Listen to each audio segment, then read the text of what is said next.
Welcome to Dream Stories by Dasha, your space for sleep, calm, and gentle night stories. Here you will find everything for your best sleep. If you enjoy this channel, don't forget to subscribe and like this video so you don't lose this place of peace.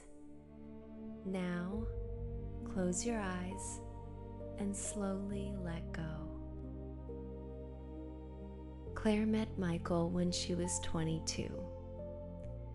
At the time, she didn't think of it as a life-changing moment.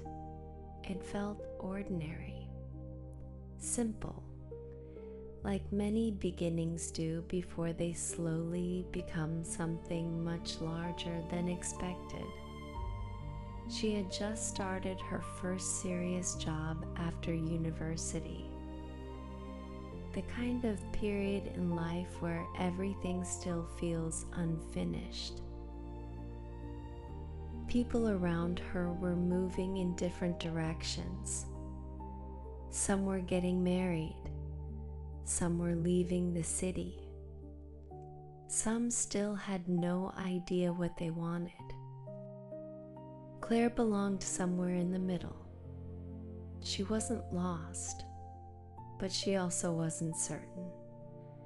And then she met Michael. He was older than her by several years. Confident in a quiet way that immediately made people comfortable around him. He wasn't the loudest person in a room, but somehow attention still moved toward him naturally. Their first conversations were casual, nothing dramatic, just small moments at work events, short talks after meetings, unexpected encounters that slowly started becoming part of her routine. Michael listened carefully when people spoke. That was one of the first things Claire noticed about him.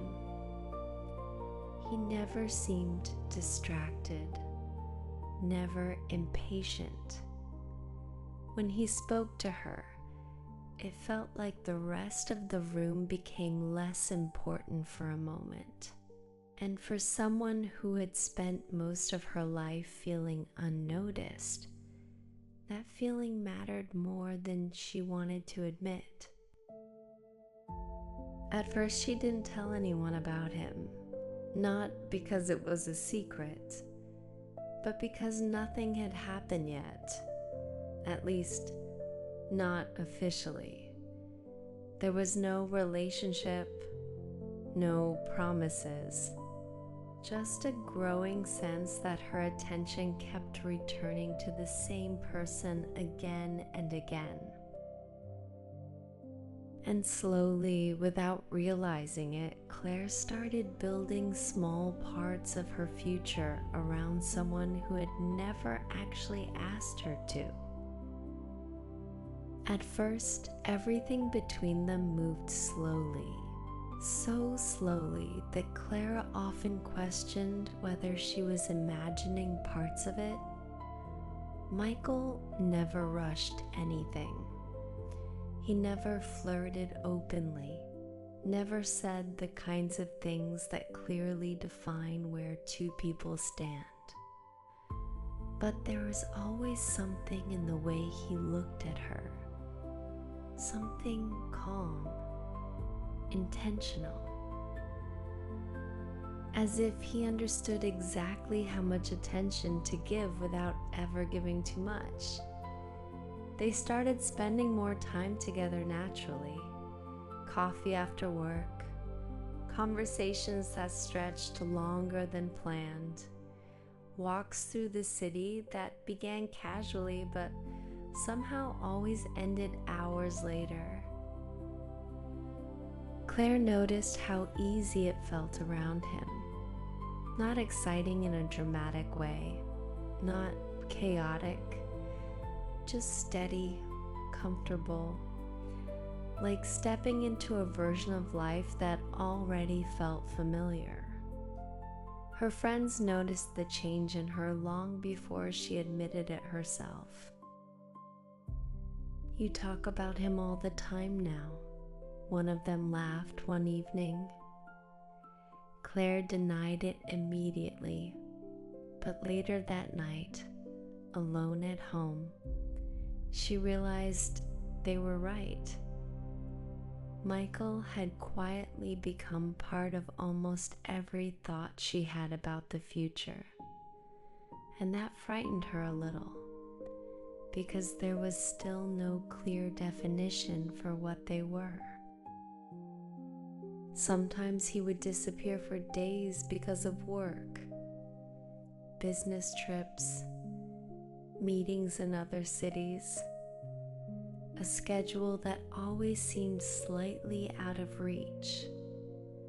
But every time he returned, everything between them continued exactly where it had stopped, as if distance had no effect on him at all. Claire tried not to question it. People had careers, responsibilities. Adult life wasn't supposed to move quickly anymore. That's what she told herself. And when Michael occasionally spoke about someday traveling together, someday finding a quieter place to live, someday building something stable, Claire held on to those words longer than she should have. Because even though nothing concrete was ever promised, hope slowly began filling the empty spaces where certainty should have been. The years passed more quietly than Claire expected them to, not because nothing happened, but because life has a way of making repetition feel normal. Michael remained part of her life in the same steady, undefined way, always close enough to feel permanent, never fully close enough to feel certain. At first, Claire believed time would naturally solve that distance. People didn't stay in uncertain relationships forever. At some point, things became official, clear, real. At least, that was what she had always believed growing up. And Michael spoke as if that future already existed. Not directly, never directly. But through small conversations that kept her emotionally attached to a future that never fully arrived. Things will calm down after this project. Work is just complicated right now. You know, I don't want to rush important decisions. There was always a reason, always a temporary obstacle standing between the present and the life Claire imagined they were slowly building together. And because none of the explanations sounded unreasonable, she accepted them. 1 year became 3. 3 became 7. By then, many things around her had already changed. Friends got married, had children, bought homes. Some relationships failed, others survived. Life moved forward for everyone around her in visible ways, but Claire stayed emotionally in the same place, waiting for a future that always seemed close enough to believe in. Her mother once asked her quietly during dinner, "Are you sure this relationship is going somewhere?" Claire immediately defended him, almost automatically, because questioning Michael had started feeling the same as questioning the future she had already built around him in her mind. And that was the part she didn't realize yet. The longer she waited, the harder it became to imagine leaving. By the time Claire turned 35, waiting had become part of her identity. Not something she openly admitted, but something woven quietly into the structure of her life. She no longer asked Michael direct questions about the future the way she once had. Not because she stopped wanting answers, but because every conversation seemed to end the same way, with reassurance, with patience, with the feeling that asking for clarity somehow made her appear unreasonable. And over time, Claire learned to silence her doubts before speaking them aloud. Michael was still attentive in his own way. He remembered small details, called unexpectedly just to hear her voice, showed up when she truly needed support. Those moments mattered. In fact, they mattered enough to keep everything else alive. Because whenever Claire started feeling uncertain, Michael always seemed to know exactly how to pull her emotionally closer again. Not through promises, but through presence. And that difference became dangerous without her realizing it. One evening, Claire attended a birthday dinner for an old university friend. Most of the people there had families now, children, stories about schools, mortgages, routines she couldn't fully relate to anymore. At one point, someone casually asked, "So, when are you and Michael finally getting married?" The table grew strangely quiet after that. Not dramatic, just uncomfortable enough for Claire to notice. She smiled politely and gave the answer she had repeated many times before. "We're just taking things slowly." Everyone nodded. The conversation moved on, but later that night, lying awake alone, Claire realized something that unsettled her deeply.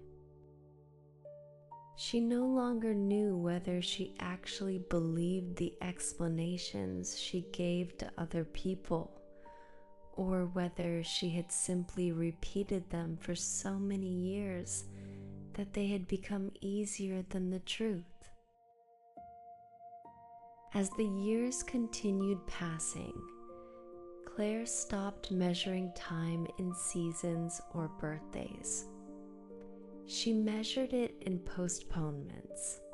After this project, after this promotion, after things calmed down. Michael always spoke about the future as if it were something already waiting for them just around the corner. Close enough to believe in, never close enough to arrive. And Claire held on to that version of the future carefully, almost protectively, because by then, too much of her life had already been built around it. Leaving no longer felt like starting over. It felt like admitting that decades of waiting had meant nothing. That thought frightened her more than uncertainty itself. So she stayed, even when certain things stopped making sense. Michael still traveled often for work, sometimes for days, sometimes longer. Claire knew very little about those parts of his life. At first, she believed that was normal. People in serious careers valued privacy, independence, space. But over time, she began noticing how carefully separated some parts of his life remained from her. There were colleagues she had never met, trips he spoke about vaguely, entire weekends that disappeared into explanations too ordinary to question directly. And somehow, every time Claire almost asked something important, she stopped herself first. Not because she trusted him completely, but because she feared what clarity might change. One evening, her sister said something Claire couldn't forget. "You've spent so many years waiting for him to choose you," she said carefully. "But what if he already has?" Claire felt something tighten inside her immediately. She became defensive before she even understood why. Because deep down somewhere, she avoided looking directly. A small part of her had already started wondering the same thing. And once a question like that enters your mind, it never fully leaves. After that conversation with her sister, Claire tried to push the thought away. She told herself people were being unfair, that outsiders never truly understood relationships from the inside, especially long ones, especially complicated ones. But the problem with certain questions is that once they exist, ordinary things begin to look different. Claire started noticing details she had ignored for years. How carefully Michael avoided speaking about certain parts of his life. How every future plan remained distant and undefined. How she had spent decades adjusting herself around uncertainty while calling it patience. And still, she stayed. Because leaving after so many years felt impossible to explain, even to herself. One afternoon, Claire was cleaning old drawers in her apartment when she found a small photo from years earlier. It had been taken during a work event near the beginning of their relationship. She stared at it for a long time, not because of Michael, but because of herself. She looked younger than she remembered, lighter somehow, like someone still waiting for life to begin. That realization unsettled her more than anything else had. Later that evening, Michael called. His voice was warm, familiar, the same voice that had carried her through years of uncertainty. And for a moment, Claire almost felt guilty for doubting him at all. That was the strange thing about him. Every time distance started growing, he somehow knew exactly how to close it again. Not fully, just enough. Enough to keep hope alive. During the call, Michael casually mentioned another work trip. A few days away again. Claire listened quietly, and for the first time in many years, she didn't ask when he would return. She simply said, "Okay." There was a pause on the other end of the line. Small, but noticeable. As if even Michael had sensed that something inside her had shifted slightly. Not dramatically, not enough to change anything yet, but enough that the silence between them no longer felt the same. Michael left for his trip 2 days later. Claire watched him walk away the same way she had so many times before. The same goodbye, the same calm reassurance that he would call when he arrived. For years, moments like that had felt normal, part of the rhythm of their relationship. But this time, something inside her refused to settle as easily. The apartment felt unusually quiet after he left. Not lonely, just still in a way that made thinking impossible to avoid.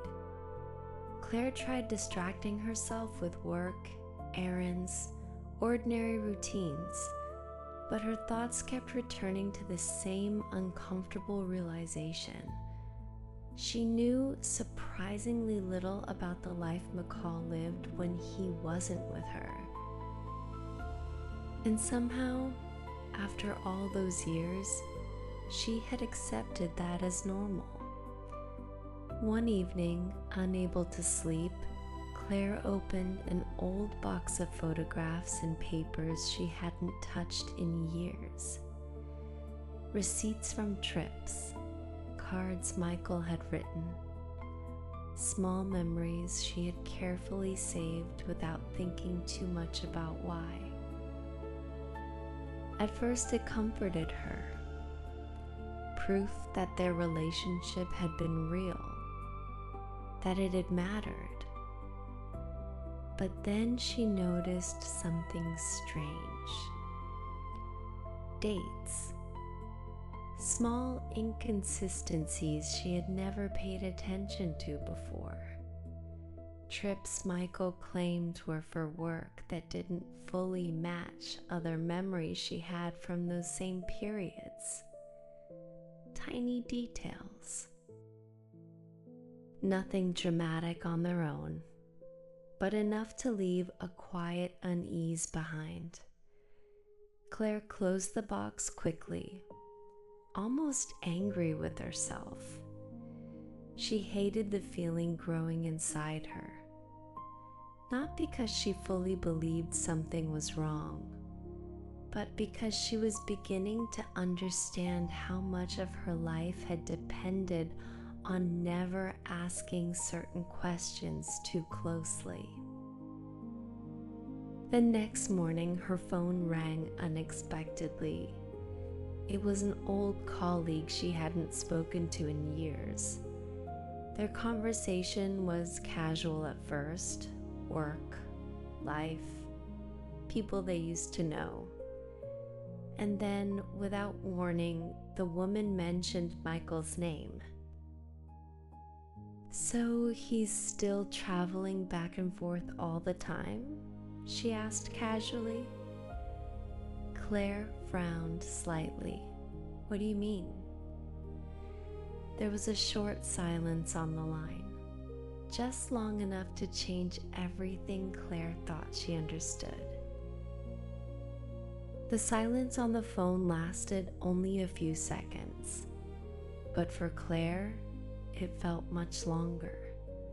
Long enough for something cold to settle quietly inside her chest. The woman on the other end suddenly sounded uncertain, like someone realizing too late that they might have said something they weren't supposed to. "I just assumed you knew," she said carefully. Claire sat down slowly at the kitchen table without even realizing it. Knew what? Another pause followed, this one heavier than the first. Well, Michael spends a lot of time here. I thought maybe you traveled with him sometimes. Claire stared at the wall in front of her, her mind trying desperately to make the words fit into a version of reality that still made sense. Here? She asked quietly. In Portland, the woman answered. He's been coming here for years. Years. The word echoed louder than anything else. Claire tried to keep her voice steady. He travels for work? Yes, the woman replied slowly. At least, that's what everyone says. Something about the way she said it made Claire's stomach tighten. Not dramatic, not accusatory, almost sympathetic, as if she suddenly understood she was speaking to someone who had been left outside a truth everyone else assumed she already knew. Claire ended the call politely. She couldn't remember exactly what she said, only that her hands were shaking afterward. For a long time, she remained completely still, trying to breathe normally, trying to think logically. There had to be an explanation. There always had been before. And Michael was good at explanations. That thought should have comforted her. Instead, it frightened her. Because for the first time, Claire realized how much of their relationship had survived through explanations alone. Not clarity, not commitment, not shared reality. Just carefully maintained reassurance. She stood up and walked slowly through the apartment. Every object suddenly felt strangely unfamiliar.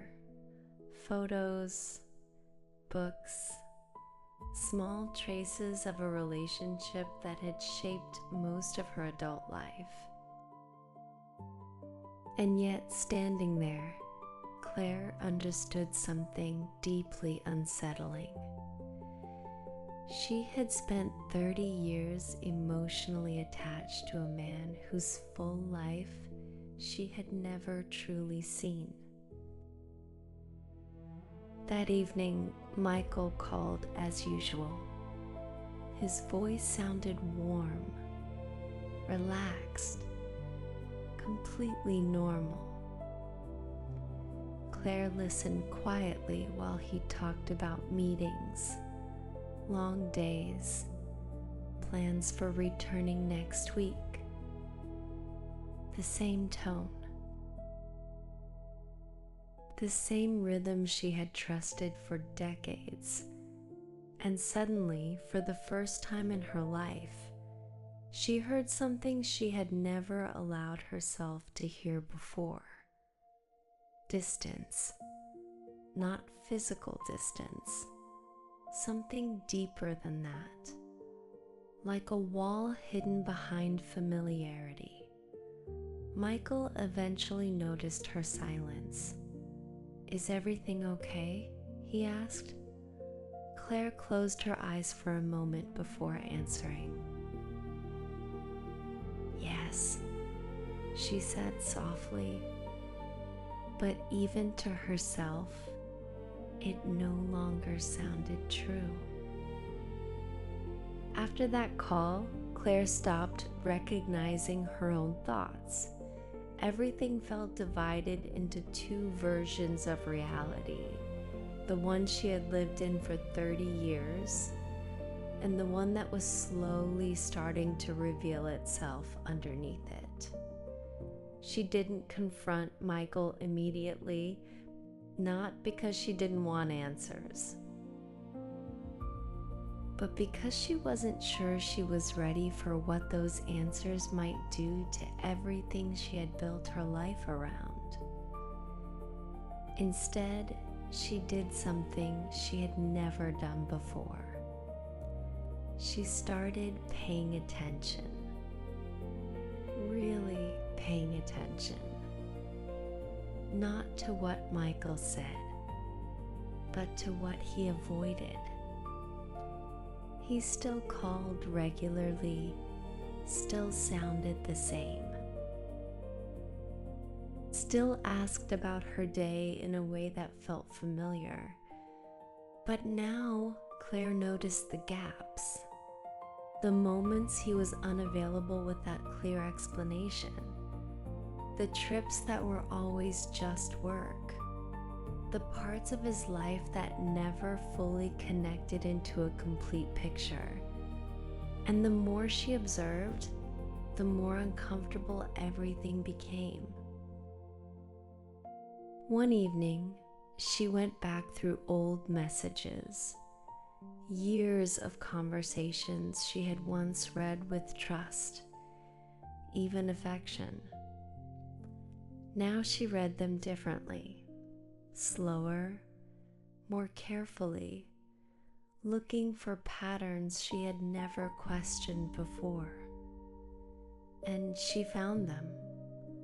Not dramatic proof, not a single clear confession, but something worse in a different way. Consistency in distance. A life that had always existed just slightly out of reach. That night, Claire couldn't sleep. She sat by the window for hours, replaying everything she thought she knew.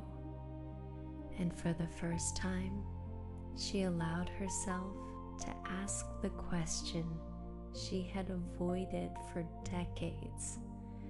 Not is something wrong, but something deeper. What exactly have I been part of?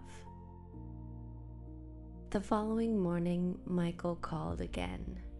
Same voice, same warmth, same routine. But this time, Claire didn't respond immediately. She listened to him speak, and she realized something that made her chest feel tight. She didn't feel surprised anymore. She felt prepared. And that was far more unsettling than any discovery she had made so far, because preparation meant one thing. Somewhere inside her, she had already begun accepting the truth before it was even fully revealed. Claire no longer waited for answers. She started looking for them, quietly, carefully, without telling anyone what had changed inside her. At first, it was small things. Checking details Michael mentioned in passing, noticing dates more precisely than before, listening differently when he spoke about his trips. It was an obsession. It was something colder, clearer, as if a fog had finally begun to lift, and she could no longer pretend she didn't see what was in front of her. Michael still behaved the same. Calm messages, warm calls, familiar phrases that had once made her feel safe. But now those same phrases felt rehearsed. Not fake, just incomplete, like they belonged to a life she was only partially included in. One evening, Claire did something she had avoided for years. She searched, not out of impulse, but out of necessity. Names, places, connections. Slowly building fragments together that she had never thought to question before. What she found was not dramatic at first. No single moment of betrayal, no clear confession, just patterns, repetition, consistency in absence. A life that seemed to exist in two places at once. And for the first time in 30 years, Claire stopped defending what she couldn't fully explain. That night, when Michael called, she answered as usual. He talked, she listened. But something had changed in her silence. He noticed it. After a pause, he asked softly, "You're quiet tonight. Everything okay?" Claire looked out of the window for a long moment, and instead of reassuring him like she always had, she asked a different question. A simple one, but one she had never dared to ask before. "Michael, where are you really when you're not with me?" There was a pause on the line, longer than usual, not dramatic, but heavy enough to change everything that came after it. The silence on the line didn't end quickly. It stretched, not empty, but heavy, like something being carefully measured on the other side. Claire didn't speak again.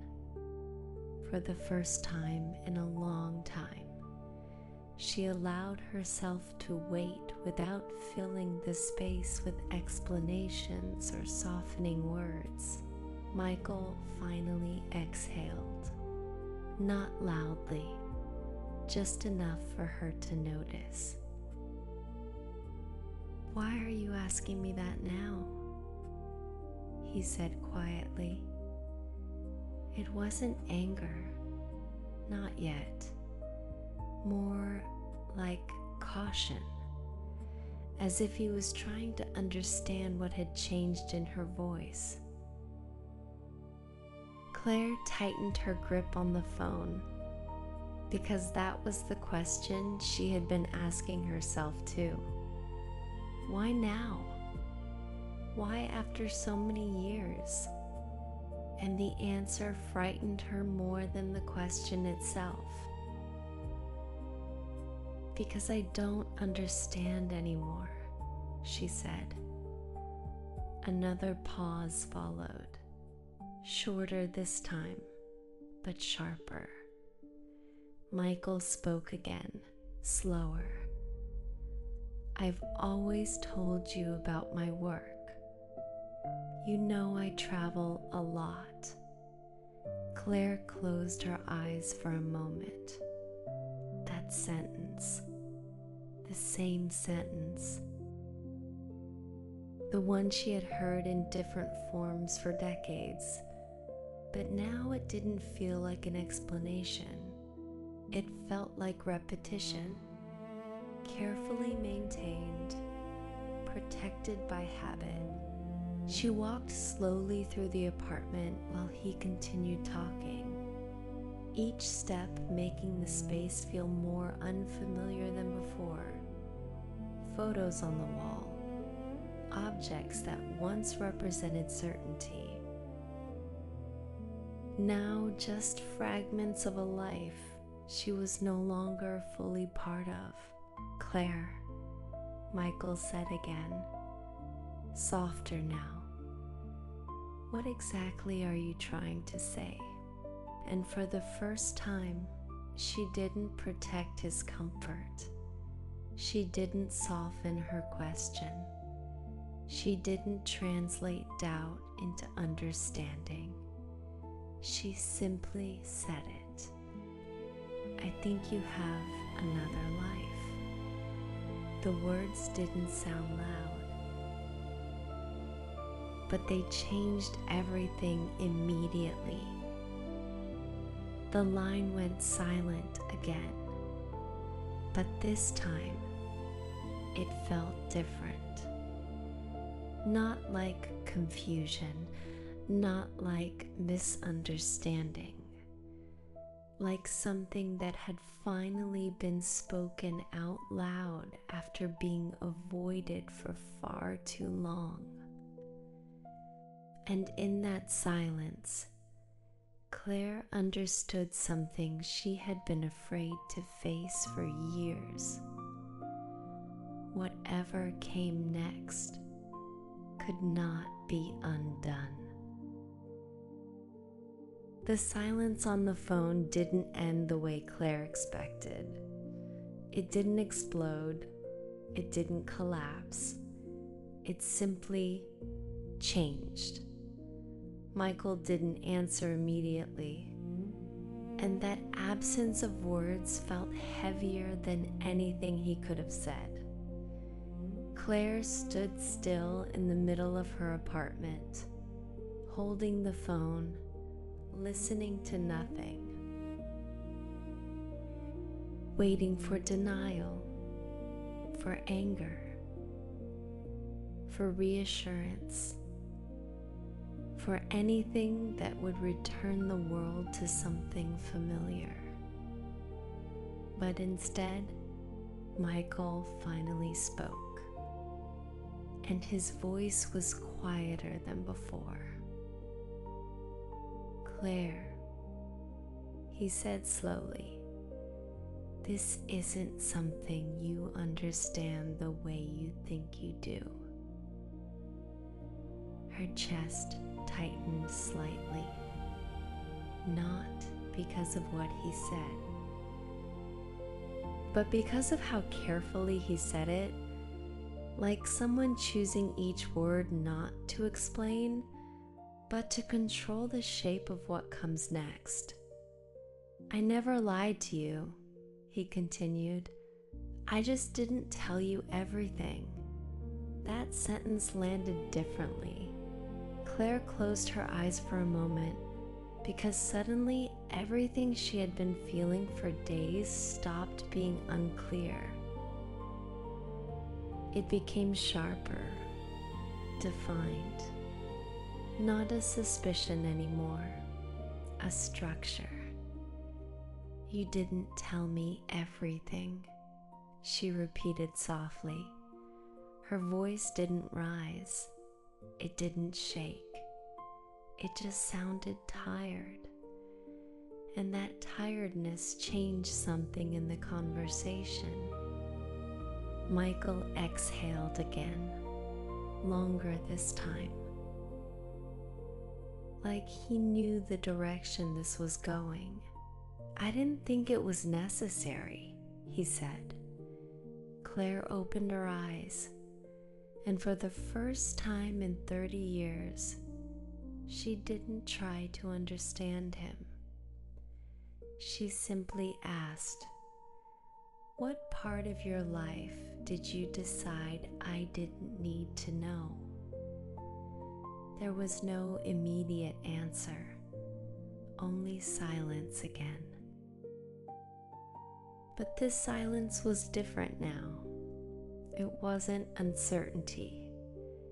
It was recognition. And somewhere in that space between questions and truth, Claire finally understood. She wasn't discovering something new. She was finally hearing something that had been hidden in plain sight for a very long time. Michael didn't answer right away, but this time the silence felt different. Not empty, not confused. It felt like a line had been crossed that couldn't be taken back. When he finally spoke, his voice was lower, more careful. "Claire, I'd never intended to hurt you." She closed her eyes briefly because that was not an answer. It was the beginning of some things she had been avoiding hearing for a very long time. "I had a life before you," he continued slowly, "and parts of that life never fully disappeared." Claire sat down, not because she was weak, but because her body simply needed something stable while everything inside her shifted. "You're not telling me everything," she said quietly. A pause. Then Michael finally said it. "I have responsibilities I'd never stopped having." Claire's fingers tightened around the phone. "Responsibilities," she repeated, and suddenly the word didn't feel vague anymore. It felt heavy, real, connected to something she had never been part of. Michael continued, more carefully now. "There are things I handled before we met, things that continued even after." Claire listened without interrupting, not because she was calm, but because she was finally understanding that interrupting would not change what was already true. "You made me believe you were building a future with me," she said. Her voice stayed even, but something inside it had changed. Michael didn't respond immediately, and when he finally did, it wasn't denial. It wasn't comfort. It was the closest thing to honesty he had given her so far. "I cared about you, Claire," he said, "but I never asked you to wait." That sentence hit differently, not like betrayal, but like realization. Because for the first time, Claire saw something clearly. She hadn't been stopped. She had been staying on her own for years, without ever fully questioning why. And in that moment, 30 years didn't feel like love anymore. It felt like a choice she had made without realizing she was the only one making it. After those words, Claire didn't speak for a long time. The line stayed open, but the conversation had already shifted into something else. Something final in its own quiet way. Michael didn't try to fill the silence anymore. Neither of them did, and that silence became more honest than anything they had said in years. Claire eventually stood up and walked to the window again. Outside, the city was moving as usual. People going home, living their lives, unaware of the moment that was quietly changing hers. 30 years of waiting, 30 years of adjusting her life around someone who had never fully defined the space she was standing in. And suddenly, she understood something she had avoided for a very long time. It wasn't that she had been deceived in one clear moment. It was that she had accepted uncertainty as a permanent condition. She spoke again finally, calm, clear, not emotional anymore. "I think I understand now," she said. Michael didn't interrupt. Claire continued, "I understood everything as a promise, but it was never clearly defined as one." A pause. Then she added, "And I kept treating silence like commitment." Those words didn't come from anger. They came from clarity. The kind that arrives too late to change the past, but just in time to change what comes next. Michael's voice softened. "Claire?" But she stopped him, not harshly, just firmly. "I don't blame you," she said. "I think I just finally see what this was." Another long silence followed, and this time it felt different again. Not heavy, not confusing, just finished. Claire lowered the phone slowly, not abruptly, not in frustration, but in acceptance. And for the first time in decades, she felt something unfamiliar settling inside her. Not loss, not relief, something quieter, a beginning that didn't depend on anyone else. The phone was still in Claire's hand when she finally understood that nothing else would come from this conversation. No final explanation, no correction of the past, no version of events that would make everything make sense again. Just the truth as it was. Incomplete, but enough. She placed the phone down slowly, and for a moment, she simply sat there in silence, not thinking about Michael, not replaying every year, not searching for answers anymore. For the first time, she wasn't trying to fix the story in her mind. She was just seeing it clearly, without filters. 30 years of waiting had not been one single decision.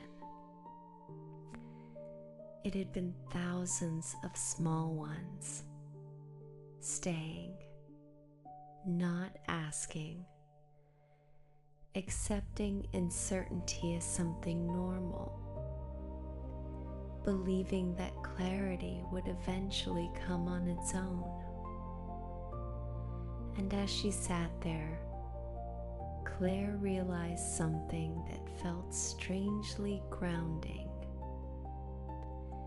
She had not lost those years in one moment.